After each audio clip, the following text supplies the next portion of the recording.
Hello, everyone. Welcome to Catholic Basics. I'm Connor, and I am the Cradle Catholic. And today with me is Noah, and he's going to tell you his story. Thanks for having me on today, Connor. I really appreciate it. So a little bit, let's see where I'm coming from. So, baptized as a baby as a Lutheran, raised primarily in a Baptist church, but the majority of my spiritual formation happened through the youth group of a non-denominational church. And that was up until, graduating high school. And coming into college, living in a Catholic dorm, not for primarily religious reasons, but just for other reasons. I kind of had the decision to make as a first semester freshman of, where am I going to do my Bible study? Like, where am I going to get in community with, a group of believers? And I eventually decided on doing my Bible study through my Catholic dorm just because of the fact that I felt that it would be most beneficial to me to meet people that I'm actually living with and am going to see and interact with every day rather than people that I might only see once a week. Going into that, obviously not knowing much about the church, and just through the Bible study, obviously through that process of a couple of years, a lot of I would call them my closest brothers in the faith became Catholics, obviously as a result of going through the study and just going through life with them for several years. And just learning more and more about what do I believe, what does the church believe, prompted a lot of questions and kind of started my research and kind of search, realizing that there had to be kind of a confusion in my life because feeling called toward the church, but then realizing that my whole life, I've felt that I had that relationship with Christ, and I did, but I was confused as to why am I still feeling pulled to this, as if I would imagine how, a non-believer would be called toward Jesus, and I kind of came to the realization that, there is a fullness of the truth, and so that's kind of where I'm at now in the RCIA process. Oh, he's a catechumen, so he's still a human. But he's now being catechesis, whatever. I don't know the word. Well, anyways, so I am going to hopefully impart some wisdom on our friend that is joining the Catholic Church in the very near future. And today we'll be talking about what are ecumenical councils, and we will be talking about the first ecumenical council, the Council of Jerusalem, which I guess some people call it's like sort of a proto-ecumenical council. It's not numbered among like the it's not numbered usually as an ecumenical council, but it is the first. It sets up what every other ecumenical council in the future of the church looked like, and it is generally about what the Gentiles are supposed to believe, or if they are able to be saved through, if they have to basically become Jewish in some way, or if they can stay in some of their, if they don't have to become Jewish. And Paul is leading this expedition to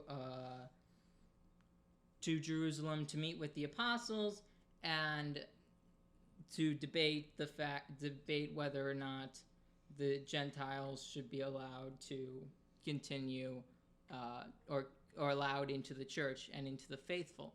So, Noah, if you'd like to read the passage of Peter speaking. Yeah, so this is found in Acts of the Apostles, chapter 15, starting in verse 7. At this point, they'd kind of already gathered. And it says, this is out of the Dewey Reams Bible that kind of has. Yes, it's the nice. Dewey Reams. So pardon me if I trip up. So it's a little older English, but. Verse 7, starting in verse 7 of chapter 15. And when there had been much disputing, Peter, rising up, said to them, Men, brethren, you know that in former days God made choice among us, that by my mouth the Gentiles should hear the word of the gospel and believe. And God, who knoweth the hearts, gave testimony, giving unto them the Holy Ghost, as well as to us, and put no difference between us and them, purifying their hearts by faith. Now therefore, why tempt you God to put a yoke upon the necks of the disciples, which neither our fathers nor we have been able to bear? But by the grace of the Lord Jesus Christ, we believe to be saved in like manner as they also. And all the multitude held their peace. Okay. So that is, so basically Peter declares the principle in which they will go on further, and the Gentiles will be brought into the church fully, and everyone is utterly silent afterwards. There's nothing else to talk about. After Peter states what they will do, nobody is questioning it whatsoever. And that's one of the very important parts of an ecumenical council. So what is an ecumenical council? The word ecumenical actually comes from a Greek word that basically means of the whole of the known world, of the whole world, from the whole world. So it is by definition needs to bring the whole of the Catholic faith together, to be united and to make a decision and to organize things. Why do you think that these things ever happened? The ecumenical councils? Yeah, why do you think an ecumenical council would happen? From what I understand, it's basically in response to a particular heresy that is, floating around at the time. That's normal, except for the latest one. Vatican II is the only ecumenical council that was not brought together because of a heresy. But heresy is generally the main reason why that ecumenical councils are formed, and ecumenical councils don't have to actually be. So usually they're called by the Pope, but they do not have to be called by the Pope. In the first major council after the Council of Jerusalem was called actually by the Emperor Constantine, though he did not participate in the actual going on. I mean, he sat there. He sat at the head of the council, but he didn't actually do anything. And the Pope wasn't actually there because he had set what they call a legate, or I'm probably messing up that. It's probably something in Latin. Representative, basically. Yeah, basically he sends an ambassador to oversee, to represent his views on the subject in that situation. So ecumenical councils have been a bringing together of all the most important, or bishops from all over Christendom. Originally it was mostly in the East. The Eastern bishops were mostly the ones that came to the early councils, because all the councils were held in the East, in the eastern part of the Roman Empire. And so the reason it's ecumenical is because it's all of the settled land, and that's all the land in which they knew. So even in the first ecumenical council called by Constantine, it was bishops from outside the realm of the empire did come. So not necessarily just Roman bishops came, people from outside did as well, though it was less because most people lived in the Roman Empire to begin with. But ecumenical councils have a very important effect on Catholic doctrine, Catholic basically how you know the faith, how they know, how people know the faith, and what they know that the faith is. And generally, there wasn't like a council that started with everybody meeting up and, okay, we're going to write down everything in which we believe, because most of what they believed was either or was an oral tradition, or eventually was put into compiled into the Bible, which was I can't remember what the year it was, but it was a while after the apostles were actually around when the Bible was put together. But yeah, so ecumenical councils are generally have basically the effect of bringing the Pope and all the bishops together, and that's why they generally have the most important impact on the faithful when it comes to this. So, what's your thoughts on the setup of ecumenical councils, just based on your background coming from Protestantism? I would say that a primary question, I guess, that I would have would be, what determines, like, is it, like, who determines the calling of an ecumenical council? Is that a papal decision? Is that, like, kind of a agreed upon thing? Because if I understand correctly, there have not been very many in, like, it's not like not even like it's not like every so often there just is one, and there's been many years at certain times without one. So is there something that, besides like the heresy, but like obviously like who would start that process? I would guess, I would suppose that the Pope would start that in today, but previously anyone could theoretically call any bishop could probably call it. It would just even in the ones with even when the Pope wasn't actually there, he had to. So he wasn't at the Council of Nicaea, but he did have to basically give his stamp of approval for anyone to actually follow the decrees. Follow the council to begin with. So there was always this primacy given to the Pope at councils, and it makes sense that as things would go along, he would, especially with communication being the way it was in antiquity but then changing in medieval, and plus as schisms happened and heresies happened, things got a lot easier to bring together all the bishops around the Pope to clarify things. And but yeah, so there's 21 recognized ecumenical councils for the Catholic Church. The Orthodox only accept the first 7.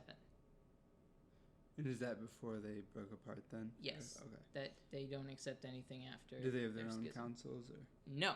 They have not been able to ever achieve an ecumenical council by themselves. And a lot of them believe that they can't have an ecumenical council without the Pope. Interesting. So what is so have their beliefs not changed then? Nope, they haven't changed whatsoever. They and haven't evolved. I mean, the Catholic Church hasn't changed either, necessarily. It's more just an evolution of reaffirmment of doctrine and clarifications and just sort of different writings. Basically, I mean, it's sort of like how language changes over time. Mm-hmm. People ask other new questions, basically, or make statements that they otherwise wouldn't have made in 400 and whatever. Because each ecumenical council is built on the fact that somebody was, questioned one thing. So the first one was about, I guess the proto one was about how circumcision and the Gentiles. The second one was what is Jesus compared to God or compared to the Father. And how long after the first one was the second one? I think that's like 400 and something or 300 and something. Gotcha.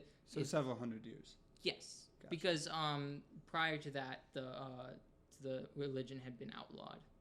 Gotcha. And nobody could meet in a ecumenical form. Yeah. Because everyone would get killed or arrested at least. Yeah. So they couldn't do it. Yeah. Without everyone there. It's like, how do you meet when the Pope's getting killed all the time? Yeah. Like, that's just kind of rough. Like, yeah. And that's with like pretty much every bishop, because there have been plenty of bishops that were martyred in the early church. But how do you how can you have an ecumenical council, or even I don't know, a formal anything, when you're worried about getting killed? And back in those days, actually, it everything was super secret. So even for catechumens like yourself, you wouldn't be able to be allowed to be at mass during the consecration. Is this just generally, or like you wouldn't be allowed? Involved. You had to leave. You would have to leave if you were a catechumen. If you were learning to become, if you wanted to become a church member, you weren't told about the Eucharist. Oh, this is during the outlawing of. Yes, gotcha. You wouldn't be told about the Eucharist until you came into the church. Could receive it. I don't know if it was at the same time, but I do. I imagine so, especially if you were an adult. But because you'd be able to. But then a lot of that actually is one of the main reasons why we know that people had infant baptisms, was because families would get arrested, and in fear of that, they would baptize their children as quickly as humanly possible, because they knew that if they got arrested, they would, who knows if they'd ever get out. Yeah. And then they would never get to baptize their child. Mm-hmm. And that would just doom everything. So there's a lot of stuff because of persecution that affected the Catholic Church. But there's a lot of misconceptions that Constantine changed the church coming out of it when he made it legal. That because he brought the council together, it doesn't make any sense, because I don't know anybody that would, or I don't know any Protestants other than Arians that would disagree with the Council of Nicaea. What was affirmed during that council? That Jesus and the Father are one substance. Along with the Holy Spirit, or was that a separate council? That was the next council. That was the next council. That preempted the question, the next council's question, which was, what's the Holy Spirit? Gotcha. Is the Holy Spirit one part of that person as well, or a part of the Trinity? And that's generally how things go. Is you ask, people are wondering this, so you go basically. Okay, you affirm one thing, and then somebody else asks the same thing 20 years later. Okay, you affirm that. Then then somebody asks another question again, and then you have to go back and forth every time somebody does all these things. Yeah, and I think the interesting thing that I found in learning is not realizing that, kind of like you said, Connor, that a lot of these beliefs are affirmed. I guess I don't know too much about the, more extreme versions of Christianity, but for all practical purposes, practicing Christians, I think all Christians would agree that it's a Trinity, right? That's not just a specific Catholic doctrine. That is something that also obviously Lutherans I think all Protestants would hopefully believe that. So I found that interesting that belief did not come directly, from the Bible or from, but came through the council, which is affirmed. The only way they believe it is because the Pope signed off. So I guess they should get rid of that if they... And now, Connor, was there a conference to put the Bible together? Or I'm not totally sure. We'll probably cover that some other time. I'm not entirely sure what year it was, but I don't think it was done in a council. Okay. One of the most interesting councils was the Second Council of Ephesus, in which basically some heretic took over the council, didn't let anyone vote, and basically wrote down what he wanted and just said, that's it. Was this a bishop or? Yeah, it was a bishop. Okay. And then he exiled the guy who led the first Council of Ephesus, who would never return again, who died somewhere off, in the lands of either the east or the north or something like that. What was the issue being discussed at that council? I think it was Mary. Okay. So how did the people react to him? Exile. Well, then they had the Council of Chalcedon, Which was in response to that. Which actually the Pope brought that about. He personally decided. This was Pope Leo the Great, and he basically brought everyone back again. He called the council a robber council, and he reaffirmed what they had already affirmed in the first Council of Ephesus. Because in the first Council of Ephesus, they affirmed the Orthodox belief, and then the second one undid it, or tried to undo it without any vote, without anything. Yeah. They didn't even read the theology, because the theology was actually written by Pope Leo the Great. He was the one. It's called Pope Leo, or it's Leo's Tome, I think it's called. He wrote it, so they had been voting on whether or not that was the correct theology to use, or the correct writing to use when discussing. I still can't remember what it was, but anyways, Pope Leo just redid the council basically, and just undid it, and then he exiled the other guy, the guy that was exiled, the guy that was unexiled. But the guy that was exiled never came back. Yeah, because he died. Yeah, that's what I think happened.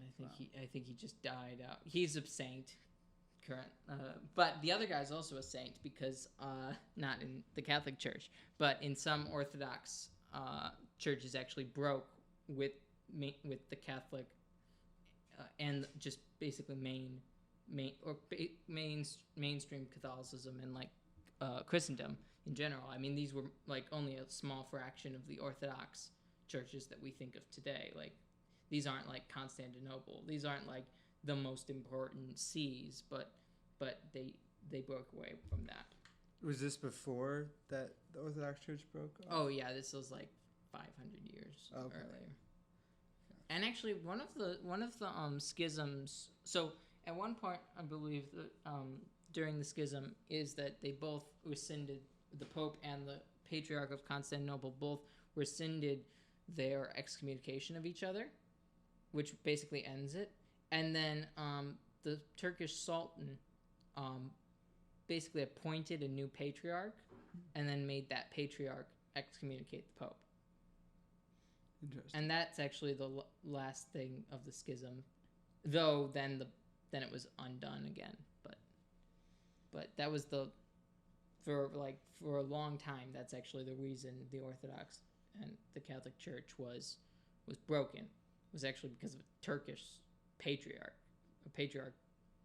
put in power by the Sultan of the Ottoman Empire. Which I don't think you should ever trust a Sultan of the Ottoman Empire within Christian, I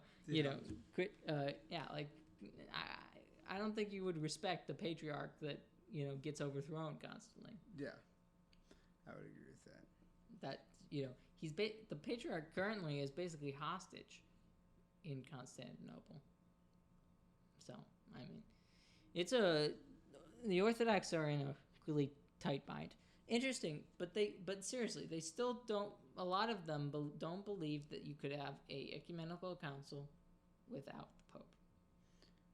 And so, have they been invited to councils? I think the first Vatican Council they were invited to. I don't know if they went though. Okay, gotcha.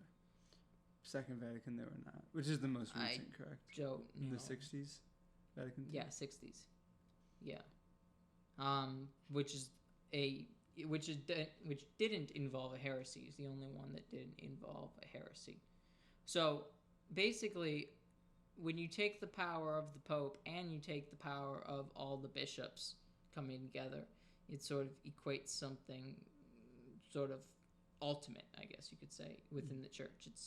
It's not that they're changing anything. That's the thing. It's like it's not really there's nothing to change. It's just to reaffirm mostly. So gotcha. I think one question I have from the Protestant perspective, because what I have heard is that for example, like Vatican II, I've heard that it like abolished the practice of not being able to eat meat on Fridays in Lent. So it basically changed that from being a sin to not being a sin. Would that be a change? I think you're thinking of Canon Law. Okay. Which Canon Law is not dogmatic. Okay. Canon Law changes at every council. Okay. At one point, we would have to wait 24 hours to eat before, or we couldn't eat for 24 hours before going to mass. Gotcha. That's one point. At one point, that was Canon Law. Gotcha. At one of the councils. I can't remember which one. Gotcha. And slowly it has been rescinded. But it's basically how it's pastoral. Those rules are meant for how to guide the faithful, but they're not. They're not infallible, and B, they are basically how the church is to run. Yeah. And that's about it. But so they don't necessarily constitute sins, or. It's a good question.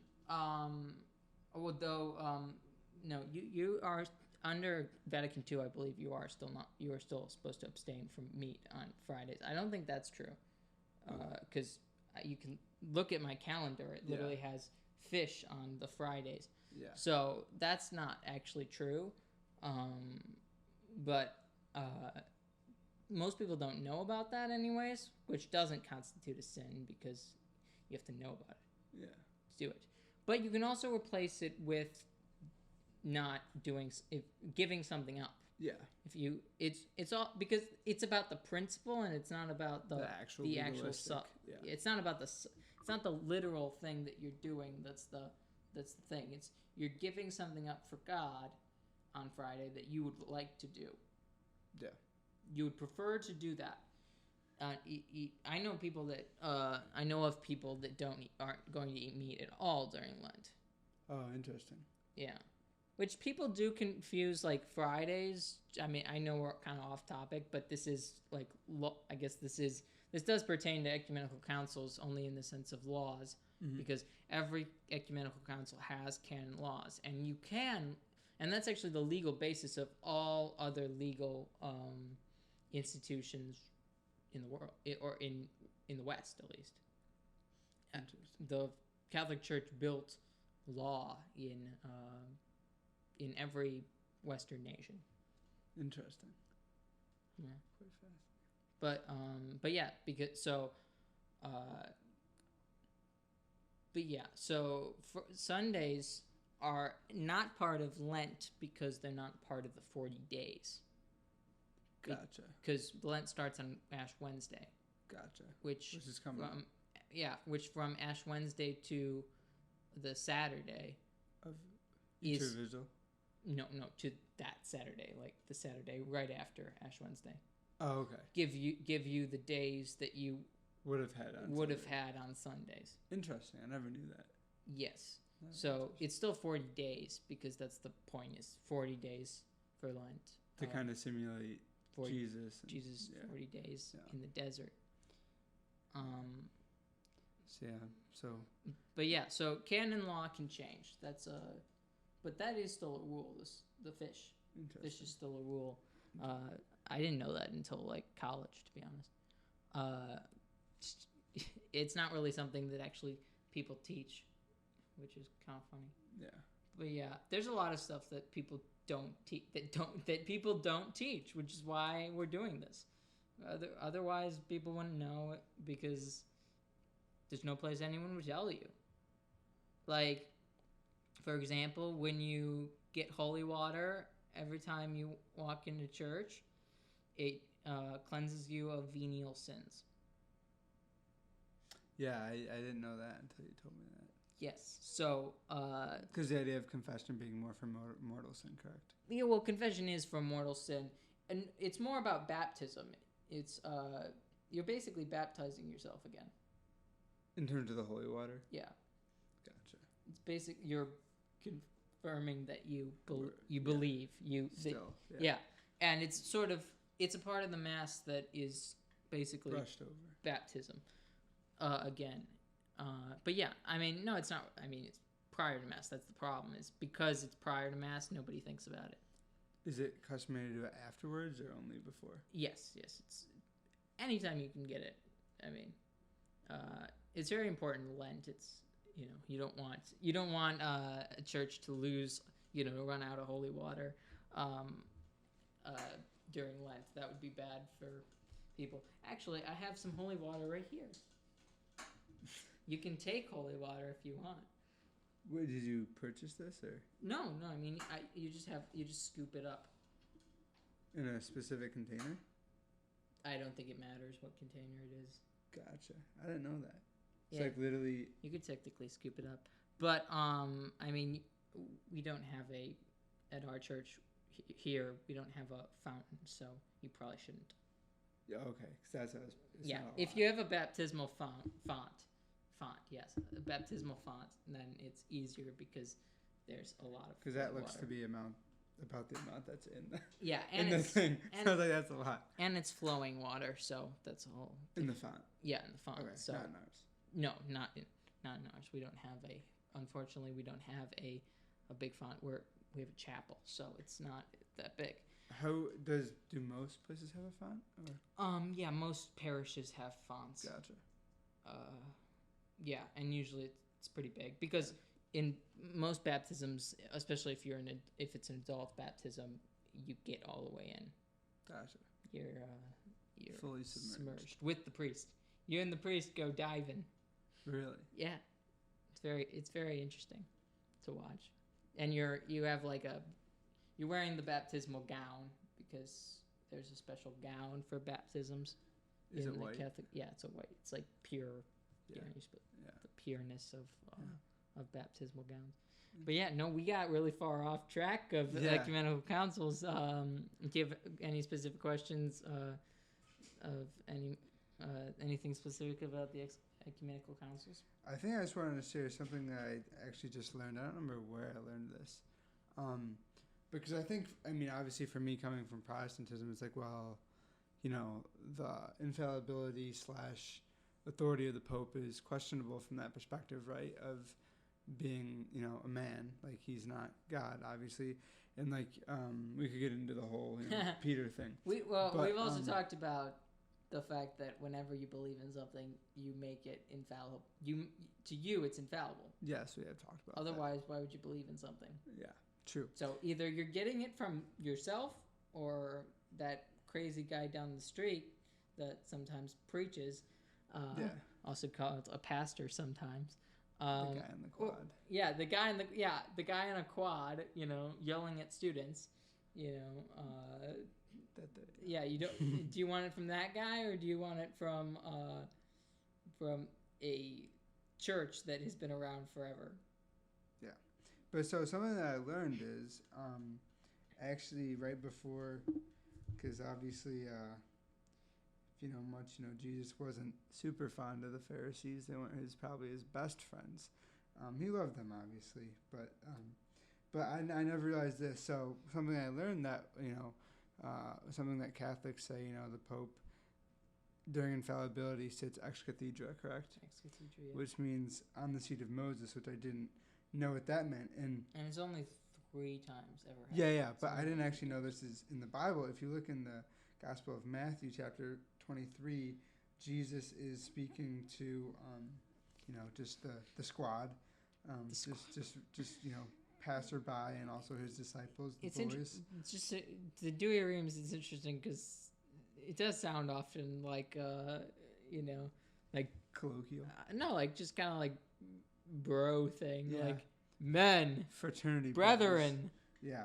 So it says, if you look at, obviously this is the Dewey Reams, but if you look at chapter 23 of Matthew, you can also use this. Verse 1, it says, "Then Jesus spoke to the multitudes and to his disciples, saying, the scribes and Pharisees have sitten on the chair of Moses.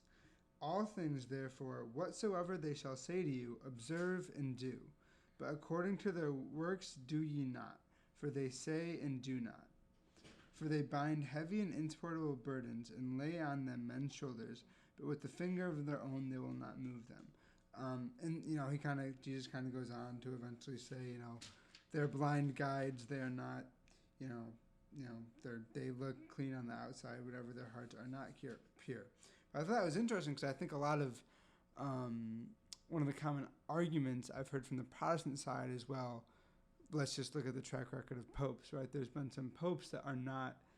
I think even obviously a Catholic would agree. Evil popes. Yeah, not fitting. Evil popes. Not fitting, but this is obviously spoken to an audience who certainly Jesus is condemning as evil and of misguiding the people, blind guides. But notice what Jesus says here. He says, "The scribes and the Pharisees have sitten on the chair of Moses," which means what? That was the common Jewish practice, ex cathedra.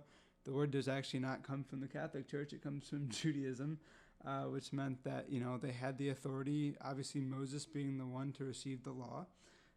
So I thought that was really interesting that he says, all things, therefore, whatsoever they shall say to you, observe and do, which I think that, even probably most Catholics are not so keen on doing in terms of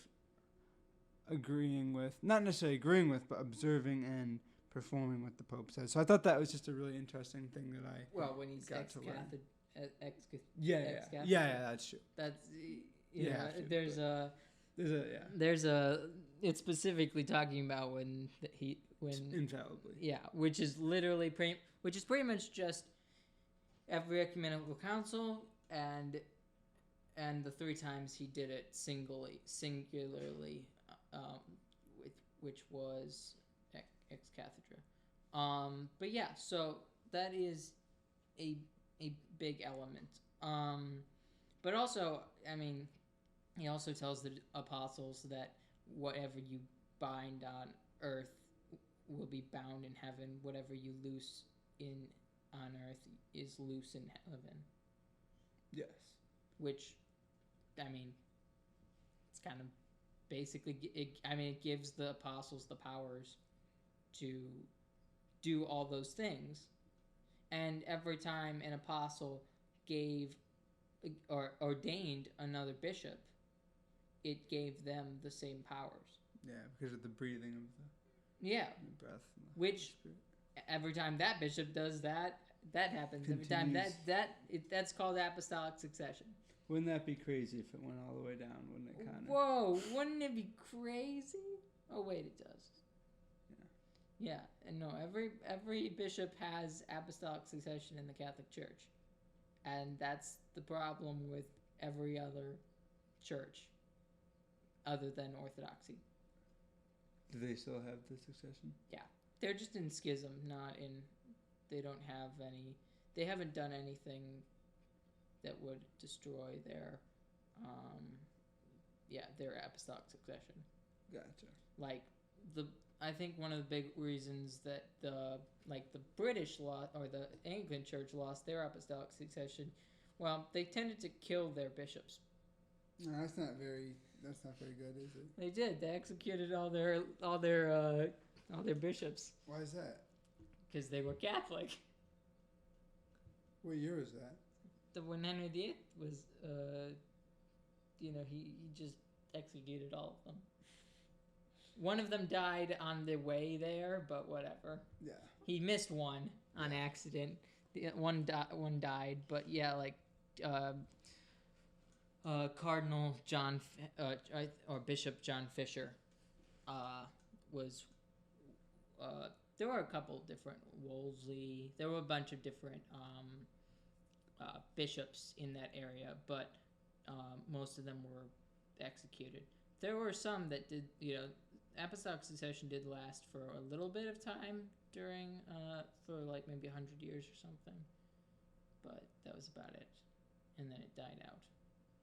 Not quite as long. And then they started ordaining women, which just cuts them completely off of any legitimacy in any of that.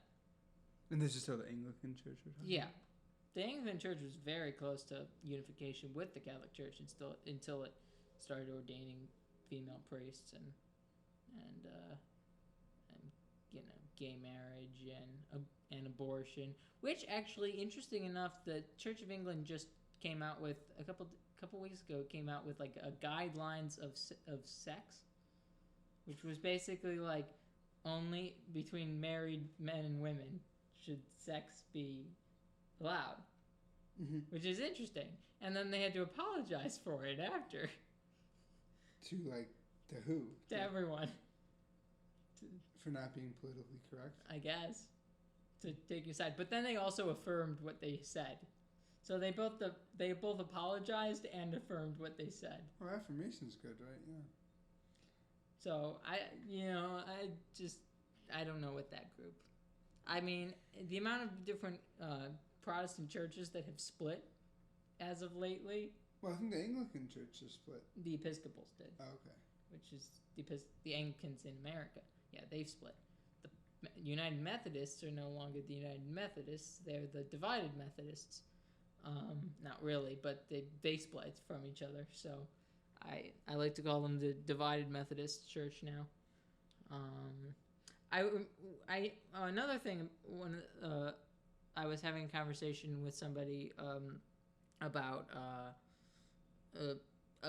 Protestantism, and they were talking about how they know people that are Lutheran, and they were like, they told him that Lutherans don't have saints, and well, I'll break it to you, they do. Each of their churches is named after a saint. Yeah, that's correct. Like that doesn't make any sense. How could you not have saints if you name your churches after saints? Yeah. But anything else about ecumenical councils? I don't think so at the moment, Connor. Thanks for all your wisdom and for allowing me to be on today. I have no wisdom. You can thank God for anything that may have brought you wisdom today. Yeah. Praise be him. But yes, praise be you him. are a helpful friend. Well, thank you for coming on. We will see you next time. Well, at least I will. Maybe we'll get Noah to come back. We'll see. Who knows? Determines how well the pay is, right? The pay, and if people start saying we want Noah back. Wow, that would be crazy. They must be deaf. I mean, I don't know why you would, but generally speaking, we'd probably listen to the fans. The fans that currently don't exist yet, but they will. Hopefully they will in the future. Yeah. Thank you, everyone. Have a blessed day. Bye.